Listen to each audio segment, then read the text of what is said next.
मतलब का रिश्ता।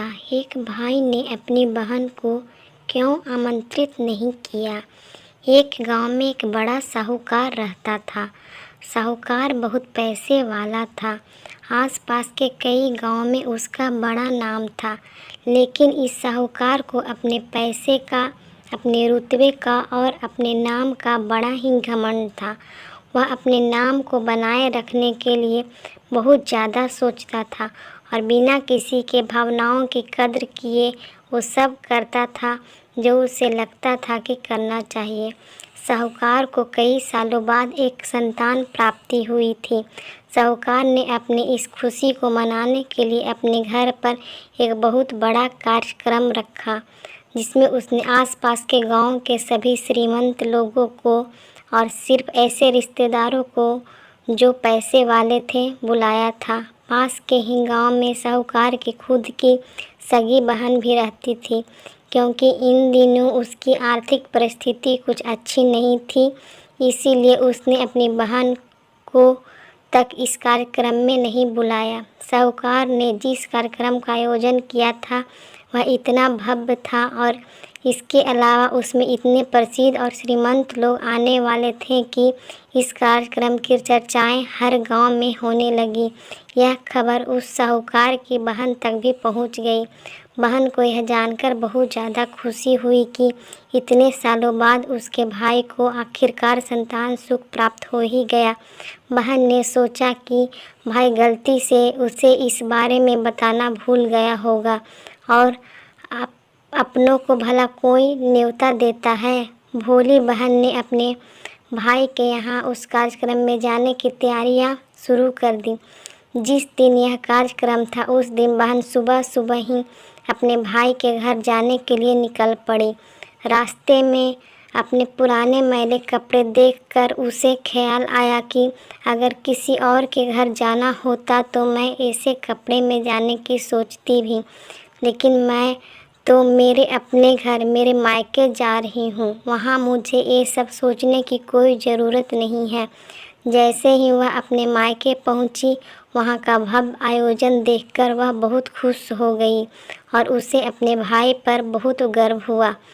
वहाँ पर वह जल्दी से जल्दी अपने भाई को मिलकर उसकी खुशी में शामिल होना चाहती थी।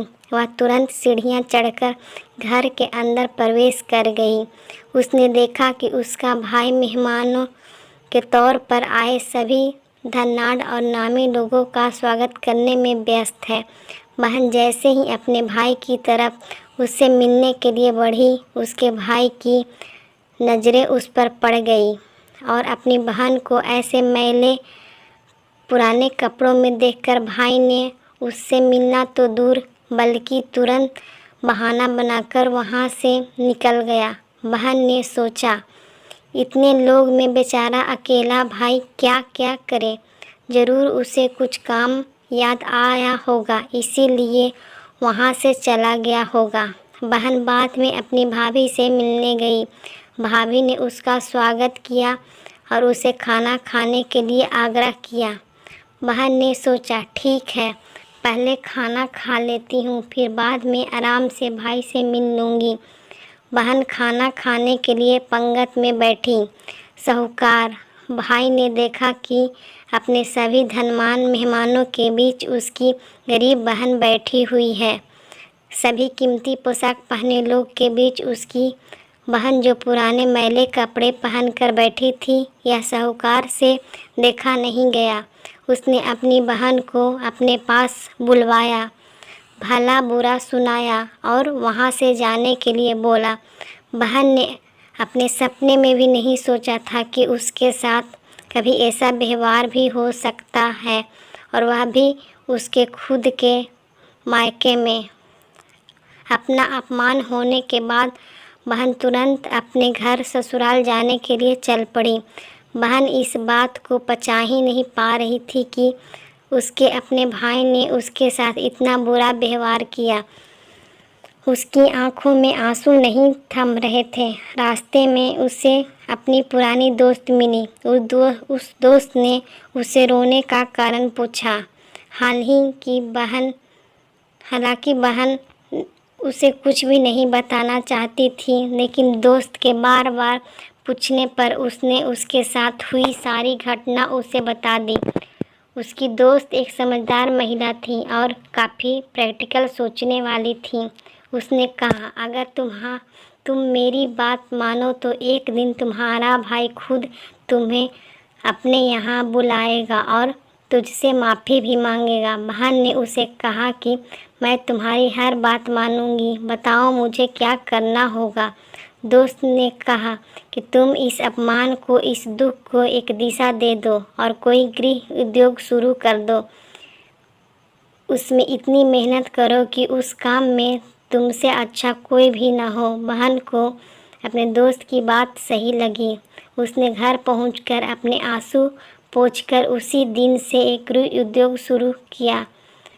उसने दिन रात मेहनत की, अपने साथ कई और गांव की महिलाओं को जोड़ा और देखते ही देखते उसका गृह उद्योग चल पड़ा। कुछ ही सालों में आसपास के 50 गांव में उसका नाम और रुतबा काफ़ी बढ़ गया। अब वह पैसों के मामलों में अपने भाई से भी ज़्यादा बड़ी बन गई। भाई को भी जब यह पता चला कि उसकी बहन इतनी श्रीमंत हो गई है तो उसने सोचा कि एक बार उससे मिल कर आया जाए। वह जब अपने बहन को उसके घर मिलने पहुंचा तो बहन ने उसका किसी राजा महाराजा की तरह स्वागत किया, उसके पसंद का खाना खिलाया। बहन का ऐसा व्यवहार देखकर भाई को अपनी पिछली गलती का एहसास हुआ, इसीलिए उसने अपनी बहन को अपने घर होने वाली पूजा के लिए आमंत्रित किया। कुछ ही दिनों बाद बहन अपने भाई के यहाँ उस पूजा के लिए पहुँच गई। जैसे ही बहन अपने भाई के घर पहुंची, उसका भाई उसके स्वागत के लिए दरवाजे पर ही खड़ा था। बहन अपने महंगी गाड़ी में आई थी। उसने बहुत कीमती साड़ी और उससे भी ज़्यादा कीमती गहने पहन रखे थे। बहन का ऐसा ठाठ बाट देखकर सिर्फ भाई ही नहीं बल्कि उसका पूरा गांव दंग रह गया। भाई दौड़कर आया और बहन की गाड़ी का दरवाज़ा खोलकर उसे बाहर आने के लिए कहा और बड़े प्यार से उसे पूजा का प्रसाद ग्रहण करने के लिए बुलाया। बहन को इस बार 12 पकवान परोसे गए थे। चांदी की थाली में उसे खाना दिया गया था। वह साथ में एक सोने की चम्मच भी रखी थी। उसके बैठने के लिए बेशकीमती पाट रखा गया था।